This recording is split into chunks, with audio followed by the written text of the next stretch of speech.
Call auction itu bukan hal yang baru di pasar modal. Pra pembukaan dan juga pra penutupan juga telah memakai call auction. Dalam sistem perdagangan saham umumnya, order dipasangkan secara terus-menerus sepanjang hari perdagangan, menyebabkan volatilitas harga dan terkadang terjadi ketidakefisienan.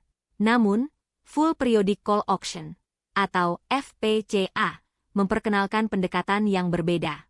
Dalam FPCA, perdagangan terjadi secara berkala pada interval tertentu, bukan secara terus-menerus.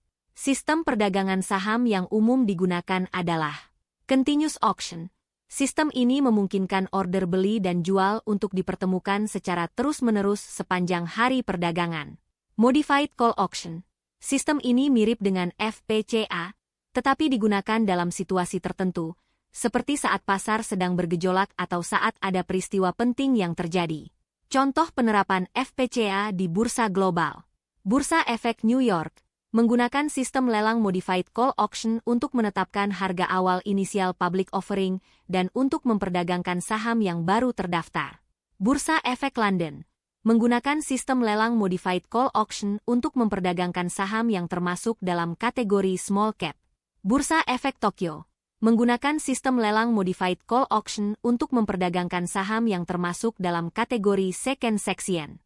Call auction itu bukan hal yang baru di pasar modal. Pra pembukaan dan juga pra penutupan juga telah memakai call auction. Telah banyak diterapkan di bursa-bursa secara bursa global. FPCA juga digunakan untuk memperdagangkan saham-saham tertentu di BEI, untuk memperdagangkan saham-saham tertentu yang termasuk dalam kategori khusus, atau yang dikenal dengan papan pemantauan khusus, yaitu papan pencatatan yang disediakan untuk perusahaan tercatat yang memenuhi kriteria tertentu yang ditetapkan bursa. Sistem ini berbeda dengan sistem lelang biasa yang dilakukan secara real-time, karena FPCA hanya dilakukan secara periodik dalam beberapa sesi sepanjang hari perdagangan. Selama periode-periode ini, pesanan beli dan jual dikumpulkan dan dipasangkan pada harga tunggal yang ditentukan oleh pasar, yang dikenal sebagai harga keseimbangan. Harga keseimbangan dihitung berdasarkan dinamika penawaran dan permintaan dalam setiap periode lelang. Hal ini memastikan penetapan harga yang adil dan mengurangi dampak fluktuasi jangka pendek. Dengan metode perdagangan saat ini, pembentukan harga diharapkan menjadi lebih adil karena memperhitungkan seluruh order yang ada di order book. Selain itu, FPCA meningkatkan penemuan harga dengan memungkinkan semua pesanan diproses secara bersamaan, menghasilkan harga pasar yang lebih akurat.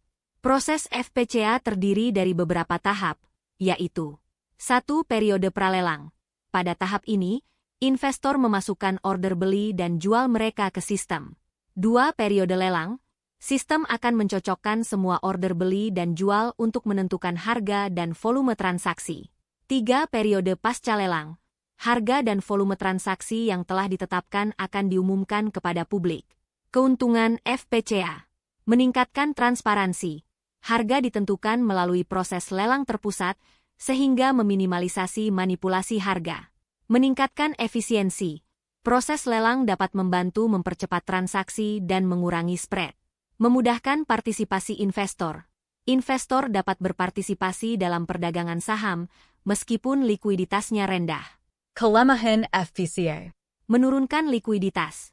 Perdagangan hanya dilakukan dalam sesi tertentu, sehingga investor mungkin kesulitan untuk keluar dari investasinya dengan cepat. Meningkatkan volatilitas. Proses lelang dapat menyebabkan harga saham berfluktuasi lebih tinggi. Meningkatkan kompleksitas. Sistem lelang FPCA mungkin lebih kompleks untuk dipahami oleh investor pemula. Sistem lelang Full Periodic Call Auction, FPCA, memiliki kelebihan dan kekurangannya. Pemahaman yang baik tentang sistem ini dapat membantu investor untuk membuat keputusan trading yang tepat, terutama bagi mereka yang ingin berinvestasi dalam saham-saham di papan pemantauan khusus. Terima kasih sudah menonton.